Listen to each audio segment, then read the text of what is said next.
Tudo bem comigo também.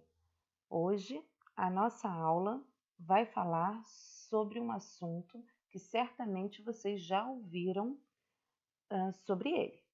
Vamos lá? Hoje nós vamos falar sobre as classes gramaticais. Só para a gente lembrar, classes gramaticais são aquelas classes em que cada uma das palavras, a qual cada uma das palavras pertence. Nós temos 6 classes que são variáveis, ou seja, elas vão variar a sua terminação, vão mudar a sua terminação para se combinar entre si, que são os substantivos, adjetivos, verbos, pronomes, numerais e artigos. E nós temos 4 classes que são invariáveis, ou seja, nunca vão mudar. Elas não modificam a sua terminação para combinar com nada, que são a interjeição, conjunção, preposição e advérbio. Esse é o nosso sumário e, como vocês podem ver, na aula de hoje nós vamos falar sobre cada uma dessas classes, sendo que 2 delas, que são os pronomes e os verbos, nós vamos falar com mais calma numa aula posterior, ok? Bom, prestem atenção nesse enunciado. Esta é a casa marrom em que moram meus amigos. Todos estão ansiosos para que eu chegue amanhã para a primeira festa da família naquele lugar. Que bom, logo estarei com eles. Perceberam algo? Não dá para não perceber, né?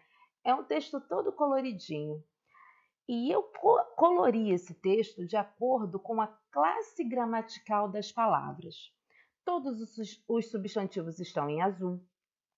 Todas as conjunções estão num azul, um violetazinho. As preposições, desculpem, todas as preposições estão num violetazinho.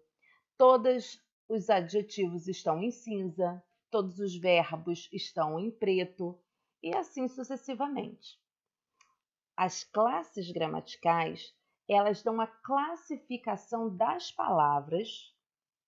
E essa classificação, ela não se dá à toa, ela se dá a partir da relação entre essas palavras. O que você quer dizer com isso, Alê?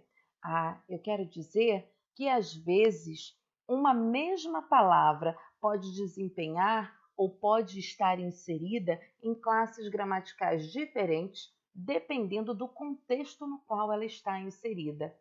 Novamente, essa palavrinha tão importante para a nossa língua, que é o contexto.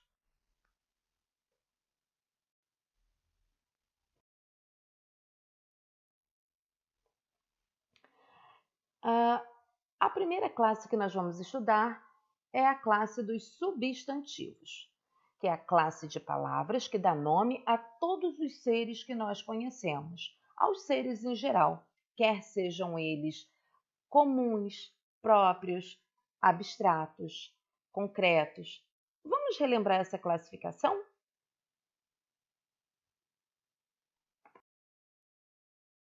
Relembrando, então, a gente tem os substantivos próprios que indicam um ser único, tá? Por exemplo, Brasil. Por exemplo, João. O substantivo comum é aquele que pode ser qualquer um. Qualquer um pode ser, por exemplo, motorista. Usando o exemplo aqui de cima, olha, Brasil e João, a gente pode dizer que o substantivo comum equivalente a Brasil seria país. Eu tenho vários países, mas o substantivo próprio é Brasil. Para João, poderia ser mesmo motorista. Qual motorista? O João. Poderia ser homem. Qual homem? O João. Nós temos os substantivos primitivos, que são aqueles que não provêm de outras palavras. Ao contrário, eles dão origem a outras palavras. Um exemplo é barba, dos quais a gente tira os substantivos derivados. que são aqueles que provêm de outras palavras. Olha aqui, de barba, eu faço barbeiro, barbicha, barbudo, ok? Temos os substantivos simples, que são aqueles formados por uma só palavra. Mas temos também os substantivos compostos, formados por duas ou mais palavras. Couve é uma coisa, flor é outra coisa, mas quando eu junto eu tenho uma terceira coisa, a couve-flor. Temos os substantivos concretos. Eu sei que vocês aprenderam quando estavam numa série anterior, que substantivo concreto é tudo aquilo que a gente pode pegar, certo? É porque vocês não tinham maturidade para a gente falar sobre outras coisas. Ah, o que eu quero dizer para vocês é o seguinte: o substantivo concreto é tudo aquilo que não precisa da existência do homem para existir, dando para pegar ou não. Nomeiam seres de existência independentes, ou seja, que não dependem do homem, sejam reais ou não.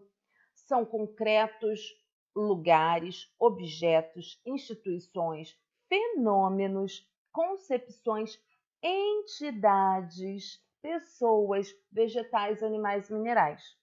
Olhem só com o que eu quero dizer. A partir do momento que eu falo para vocês que é independente de tocar ou não.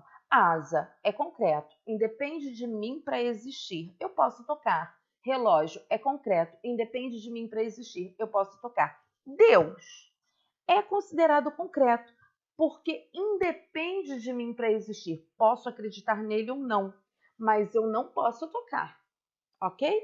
A assombração é concreto porque independe de mim para existir.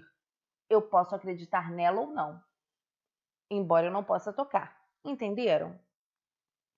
O substantivo abstrato é aquele que depende da existência de outro ser. Olha aqui, depende da existência de outro ser para que ele exista. O que depende da existência de outro ser para existir? As qualidades, porque só alguém ou alguma coisa tem qualidade. As ações, porque precisa de alguém para praticar.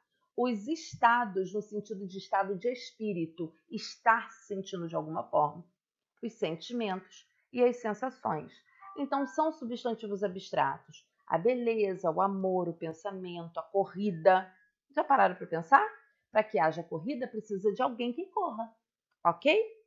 Entenderam essa nova diferenciação entre concreto e abstrato? Concreto é aquilo que existe independente da minha existência, abstrato é aquilo que depende de mim para que exista. E eu tenho também os substantivos coletivos, que são aqueles que designam um grupo de seres da mesma espécie. Um enxame de abelhas, um exército de soldados, uma constelação de estrelas, uma matilha de lobos, ok? Com relação ao gênero, os substantivos, eles têm duas classificações. Eles podem ser biformes. Vamos estudar aqui, ó. Bi é um radical que significa dois. Então, apresentam-se de duas formas, ou seja, eu tenho o masculino e o feminino. Vamos a um exemplo. Gato, gata. Menino, menina, ok?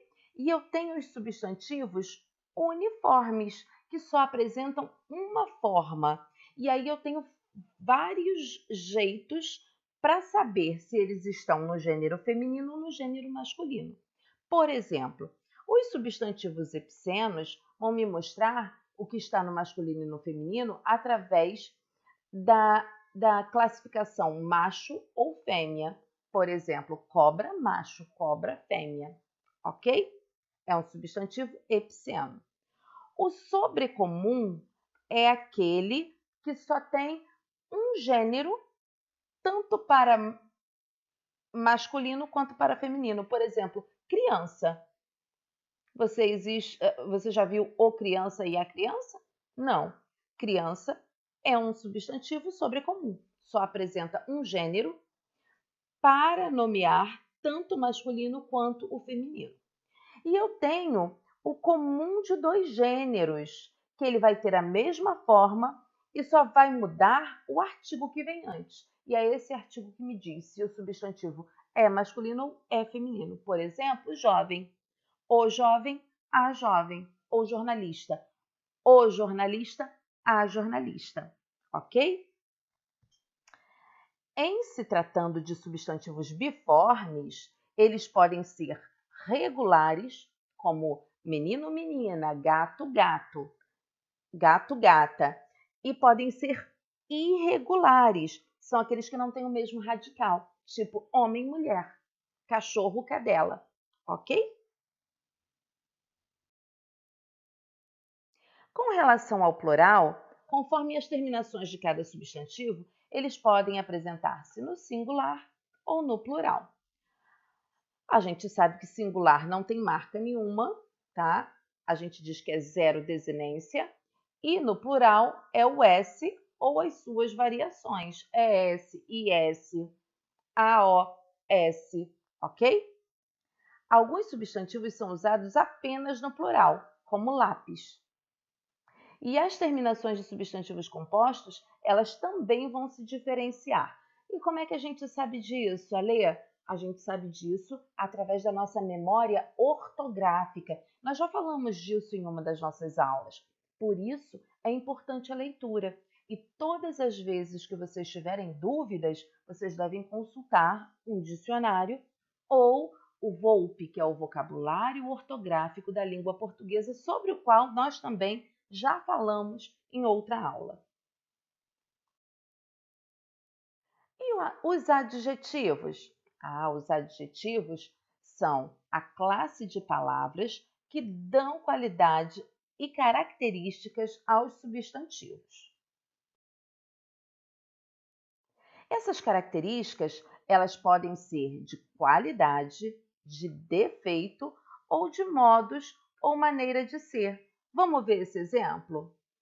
Pessoa bonita, mentirosa e mal educada. Qual é o meu substantivo? Porque se ele classifica um substantivo, eu tenho que ter um substantivo. Qual é o meu substantivo aqui nesse exemplo? Exato, é pessoa, porque pessoa é o que eu estou denominando alguém. Agora, essa pessoa, ela é o quê? Ela é bonita, que é a minha qualidade. Ela é mentirosa, que é o meu defeito. E ela é mal educada, que é um modo de ser. Compreenderam?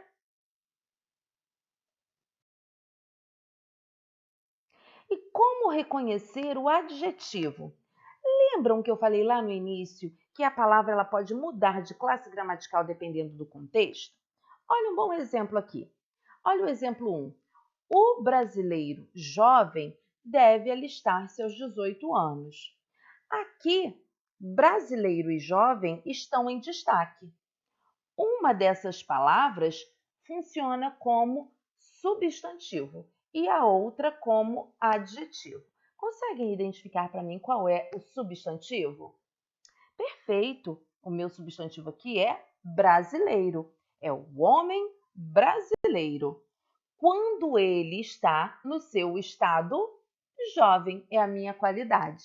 Então, aqui brasileiro é substantivo e jovem é adjetivo, porque denota uma qualidade, ok? Agora, no exemplo 2, vejam só, eu mudei a ordem e disse: o jovem brasileiro deve alistar-se aos 18 anos. E aí? Jovem brasileiro. Perceberam que agora eu usei para nomear a palavra jovem e, portanto, ela é substantivo, mas para qualificar é jovem de qualquer lugar? Não. É um jovem brasileiro. A qualidade, o adjetivo pátrio, referindo-se a jovem, não é jovem dos Estados Unidos, não é jovem da Argentina, não é jovem da Espanha, é o jovem brasileiro. Deve alistar-se aos 18 anos. Ok, gente? Entenderam? Que bom! Bom, os adjetivos eles também têm a sua classificação que vocês já conhecem, mas nós vamos recapitular para que vocês relembrem, refresquem a memória. Vamos lá? Nós temos os adjetivos primitivos, que são aqueles que não derivam de outras palavras, ao contrário, dão origem a outras palavras. Por exemplo, verde, amarelo, calmo, escuro, livre, alegre. Mas nós temos também os derivados, que são aqueles formados a partir dos primitivos. De verde, eu faço esverdeado. De amarelo, amarelado. De calmo, calmaria. Ok? De escuro, escurinho. E assim sucessivamente. Eu tenho os adjetivos simples, formados por um único radical. Verde, amarelo, brasileiro. Mas eu tenho os compostos, formados por mais de um radical. Verde, anil, amarelo, ouro, luso, brasileiro. E eu tenho ainda os adjetivos pátrios. Lá atrás eu falei, brasileiro, adjetivo pátrio. Pois é. Os adjetivos pátrios são aqueles que se referem a países, estados, cidades, a localidades. Então, canadense, mineiro, gonçalense são adjetivos que mostram de onde a pessoa é. Por isso, chamados adjetivos pátrios. E quanto ao grau? Bom, quanto ao grau, o meu adjetivo ele pode ser comparativo, ou seja, ele pode comparar um substantivo ao outro, e aí ele pode comparar igualando, sou tão bonita quanto ela. Colocando uma situação de superioridade, sou mais bonita do que ela. Ou de inferioridade, ela é menos bonita do que eu, tá? E eu tenho também o grau superlativo, que pode ser absoluto ou relativo, e pode ser analítico ou sintético. Absoluto ou relativo, analítico ou sintético. O relativo de superioridade é assim, ela é a mais bonita de todos. É superioridade, ela é melhor que todo mundo, a mais bonita de todas. No grau sintético fica, a vilã é a maior de todas. No relativo de inferioridade, eu tenho, ela é a menos bonita de todos nós. Tá? Qual a diferença entre o analítico e o sintético? O analítico, ele sempre vai utilizar duas palavras, enquanto no sintético eu tenho uma só. A gente chama essas duas palavras de locução. Então, enquanto no grau analítico eu coloco ela é muito bonita, no sintético eu digo ela é belíssima, querendo fazer uma equiparação entre essas duas coisas. Ok?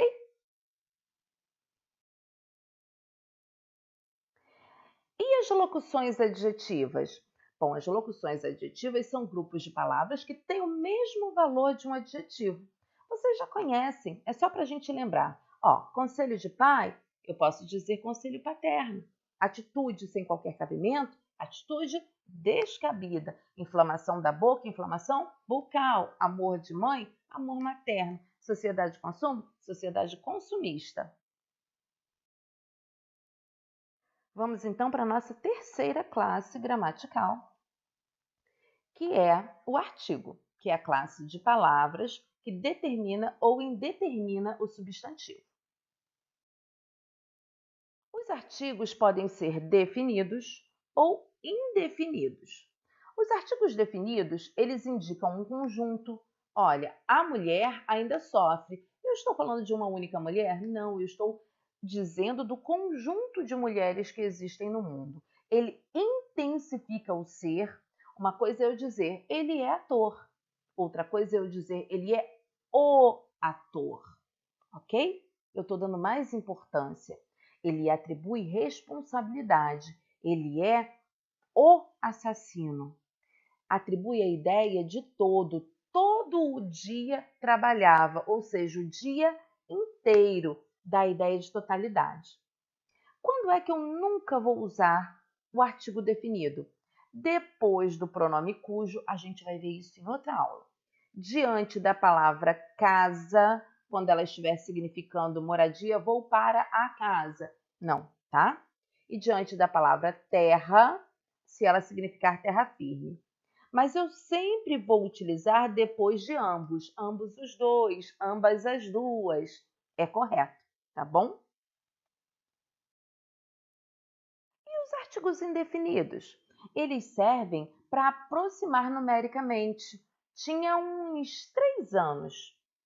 Eles qualificam o substantivo. Tinha uma boca, não é uma boca qualquer, é uma boca. Eles são usados em frases conotativas, ou seja, com sentido figurado. Meu lar é um jardim. E eles destacam a ideia quando estiverem seguidas do advérbio certo, tá? Ele via no rapaz um certo ar de malandragem. Vamos para algumas observações? O artigo definido no singular pode indicar a espécie total. A águia enxerga nas alturas, a mulher ainda sofre, tá? Não é uma águia, é toda a espécie. Não é uma mulher, são todas as mulheres. Ele é facultativo, ou seja, opcional, quando estiver acompanhando pronomes possessivos. Tanto faz eu dizer sua intenção era das melhores ou a sua intenção era das melhores. Os nomes próprios também podem vir com artigo ou não. Também vai ser opcional. Eu posso dizer Antônio é bom pedreiro ou o Antônio é bom pedreiro. E alguns nomes próprios de lugares admitem o artigo, outros não. Vou para a Bahia.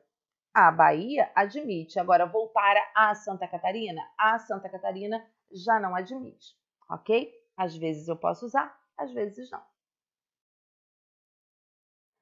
O artigo indefinido pode realçar uma ideia. Ele falava com uma segurança, ele tem uma boca, já falamos isso lá atrás.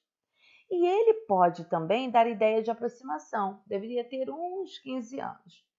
Agora, observe o artigo definido quando usado com a palavra todo. Ele modifica o sentido do enunciado. Quando eu digo toda casa deve ter segurança, eu digo que a casa, todas as casas do lugar, ok? Mas quando eu digo que toda a casa ficou alagada, eu dou ideia de totalidade, de inteireza. Eu digo que esta casa toda, aquela casa a qual eu estou me referindo, ela ficou alagada. Quarta classe é a classe dos pronomes e é uma classe que acompanha ou substitui um substantivo. Sobre ela nós vamos ver com detalhamento na aula que vem. Agora, vamos relembrar a sua classificação? Os pronomes pessoais. Eu, tu, ele, nós, vós, eles. E temos ainda os pronomes pessoais do caso oblíquo. Me, mim, comigo, te, ti, contigo, lembram? Temos os pronomes possessivos, meu, tua, os demonstrativos, este, esta, aquele, aquela, isso. Os pronomes relativos, que são aqueles que retomam algo que já foi dito. A senhora com quem falou, esse quem está se referindo à senhora. Temos os indefinidos, alguns saíram, quem? Não sei. Outros ficaram, quem? Não sei. Alguém lhe contou o nosso segredo? Alguém quem? Não sei. Por isso, indefinidos.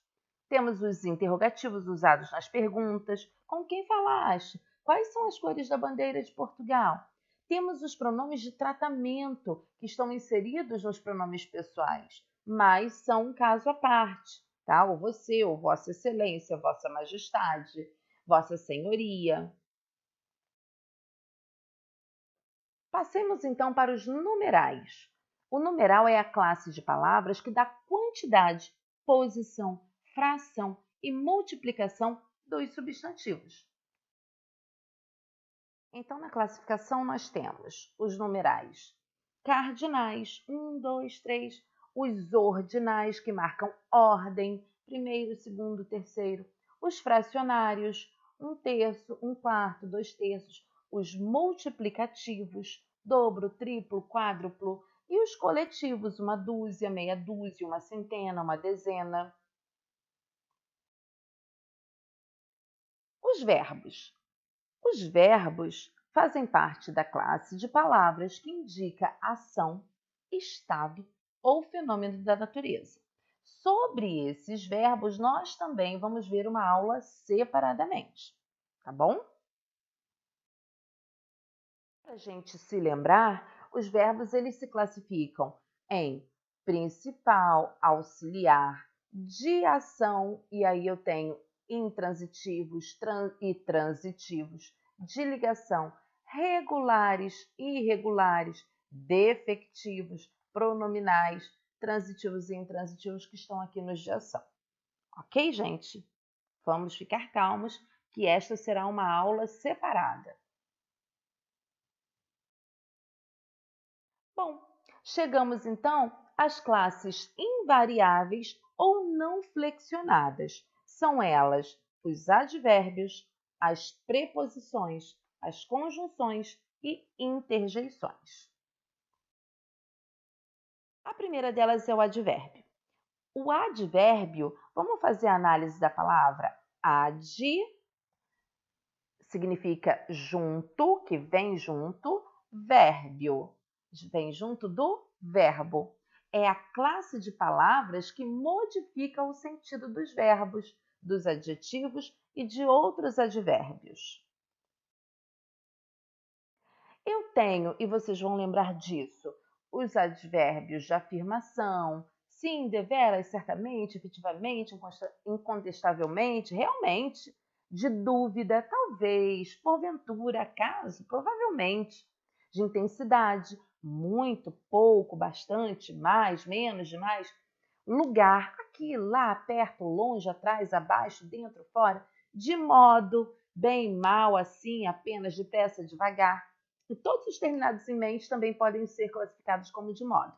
De negação, não, absolutamente, jamais. De tempo, hoje, amanhã, ontem, breve. Temos, além dos advérbios, as locuções adverbiais, que são duas ou mais palavras que exercem a mesma função que um advérbio exerce, exprimindo também circunstâncias de lugar, tempo, modo, causa, etc.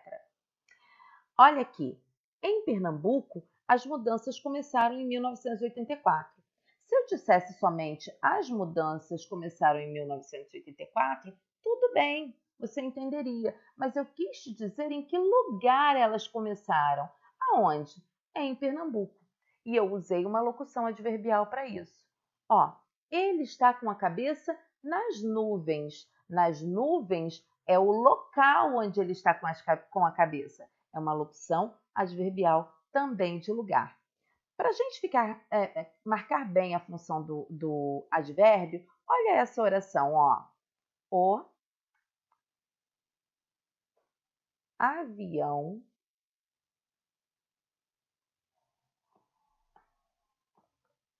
caiu.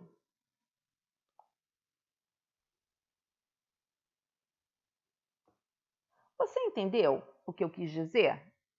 Entendeu, né? O avião estava voando e caiu. Mas, e se eu quiser dizer como ele caiu? Eu vou usar um advérbio de modo, devagar.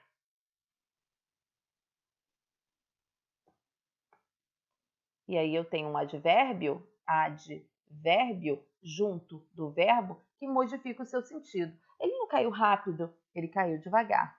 Mas e se eu quiser dizer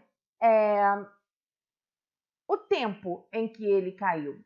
Quando ele caiu? Eu uso um advérbio de tempo. O avião caiu hoje. E aí eu marquei o tempo através de um advérbio de tempo. Mas e se eu quiser dizer onde esse avião caiu? Aí eu uso um advérbio de lugar. O avião caiu no Rio. E aí eu tenho uma locução adverbial de lugar. Entenderam a função do advérbio?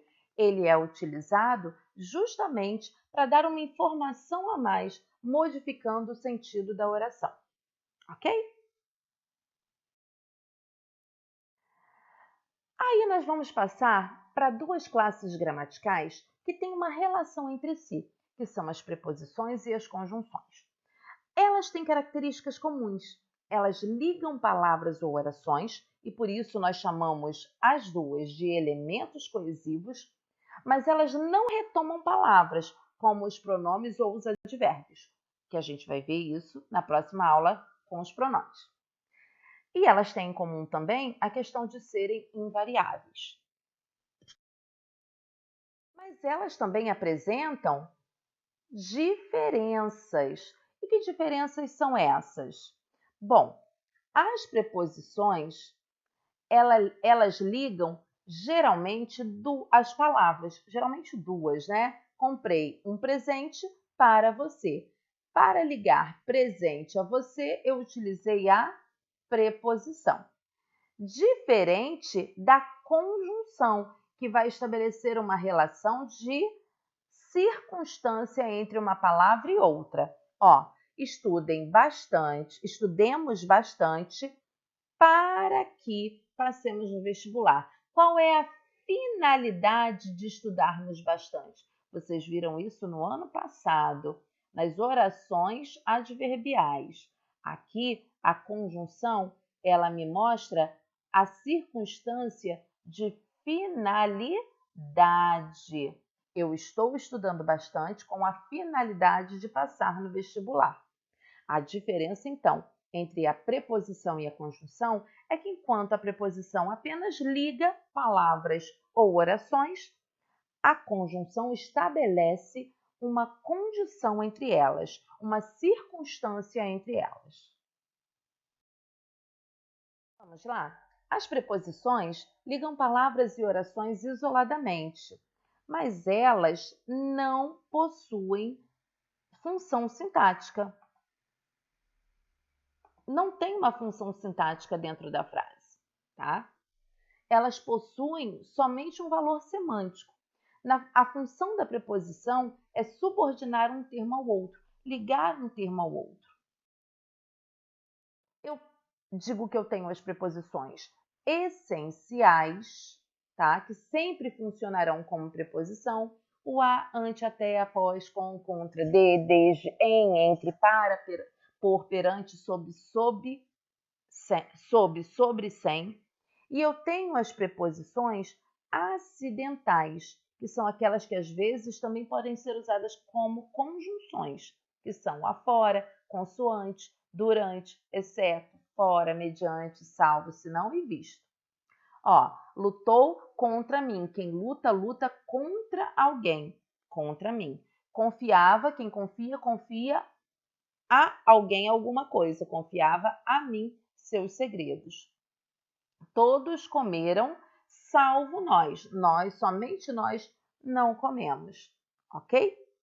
Eu tenho também as locuções prepositivas, que são aquelas formadas por mais de uma palavra. Na locução prepositiva, a última palavra sempre é uma preposição, ao lado de, antes de, além de, com respeito a, etc. As preposições não se encerram aqui, tá, gente? Tem uma gama de preposições que podem acontecer. As locuções prepositivas, aquelas formadas de duas ou mais palavras, elas têm a mesma função de uma preposição, o mesmo valor de uma preposição. Ó, conseguimos estacionar o carro bem em frente ao teatro. Chegamos a uma cabana abandonada através de um pequeno rio. Então, são exemplos de locuções prepositivas. Abaixo de, acerca de, acima de, embaixo de, em frente a, junto de. Se vocês quiserem, pausem o vídeo e copiem essas preposições ou deem um print na tela. Qual é a relação semântica dessas preposições? É quase igual aos advérbios. Elas têm uma série de relações semânticas com as palavras. Olha só, comer um bife a cavalo. É o modo que o bife foi feito. A casa foi avaliada em 1 milhão. Aqui o em tem o valor semântico de preço. Atirou-se sobre o herói. Não foi na direção do herói? Então, o sobre tem o valor semântico de direção. Foram viajar com os amigos. Com aqui tem valor de companhia. Martelava com o martelo. O com aqui já tem valor de instrumento. Vim de Paris. Procedência, de onde eu vim. Falou sobre linguística, sobre assunto. Por 10 anos vivi em Londres. Por 10 anos, tempo. Cantava pelos bares da vida, lugar. O livro estava sob a carteira. Se você falasse lugar, também estaria certo, mas mais especificamente, posição inferior. O livro estava sobre a carteira. Se você falasse lugar, também estava certo, mas mais especificamente, posição superior. Nós ainda temos uma outra peculiaridade da preposição, é que ela pode se unir a artigos ou a pronomes. Quando nessa união não há perdas de nenhum elemento, não há, eu digo que há uma combinação prepositiva. Mas quando há perda, eu digo que há uma contração prepositiva. Assim, ó, vou à igreja. Aqui há a junção da preposição a com o artigo a, me obrigando a usar esse sinalzinho aqui, ó, que é o sinal indicativo de crase. Isso a gente vai ver numa aula separada também, tá?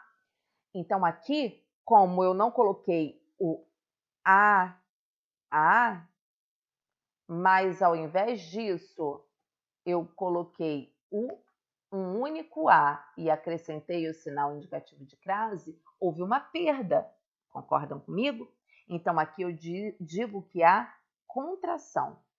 Mas e aqui? Se eu mudo igreja para colégio, há uma combinação entre a preposição a e o artigo o.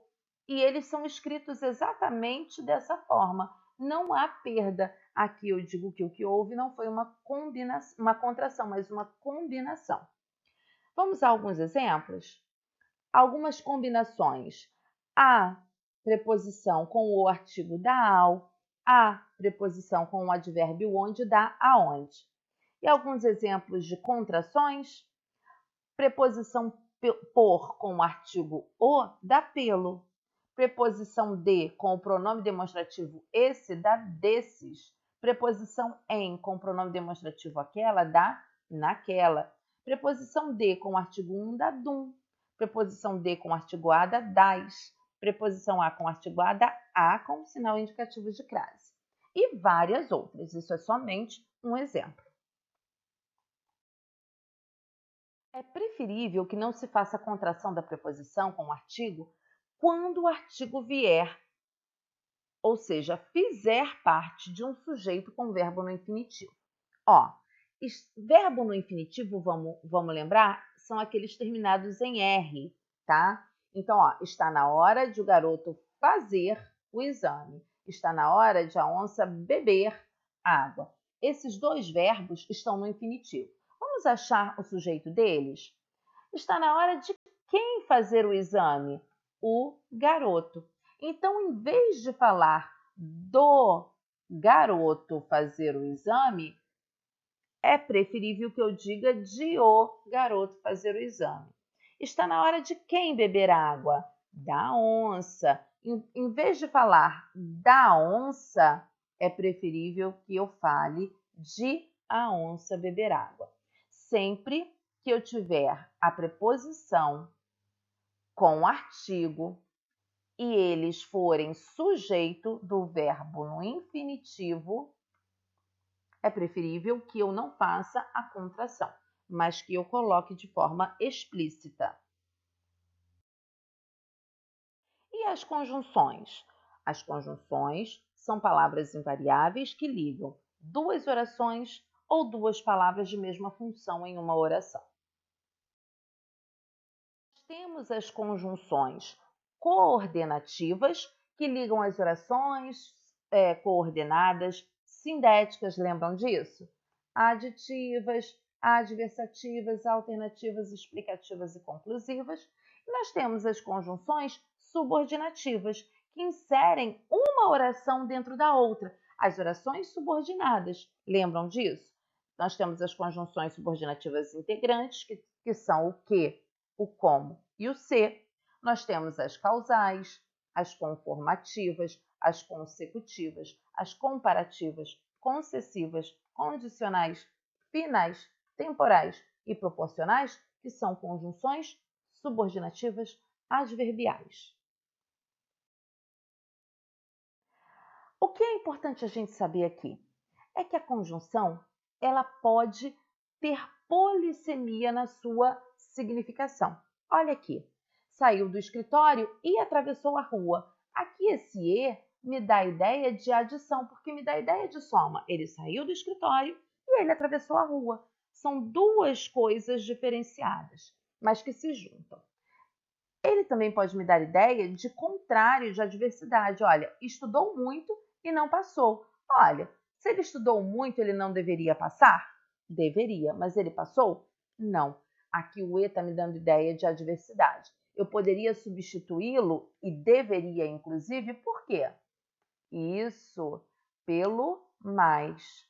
Estudou muito, mas não passou, ok? Eu tenho ainda o e com a circunstância, espremida a circunstância de conclusão. Estudou muito e passou, ok? Aqui eu estou chegando à conclusão de que porque ele estudou muito, ele passou. Eu poderia substituir esse e aqui por isso. Ó, estudou muito, por isso passou. Entenderam? Isso também vai acontecer com a conjunção como tocava como Chopin. Aqui eu estou comparando ele a Chopin. É diferente da oração abaixo. Olha, como era pobre, não pôde estudar. Eu estou dizendo que a causa de ele não poder estudar é ele ser pobre. Aqui o como me introduz uma oração subordinada adverbial causal. Ela me dá a ideia de causa. E esse como aqui? Ensinava como o mestre orientou. Eu não estou comparando e nem estou dando causa. Eu estou dando usando uma relação de conformidade. Ensinava conforme o mestre orientou. Entenderam? Também vai acontecer com o porquê, que pode exprimir causa ou explicação. Ó, preferiu dormir? Qual é a causa de preferir dormir? Porque estava cansada. Diferente de parem de falar. Por que eu quero que você pare de falar? Porque está me irritando.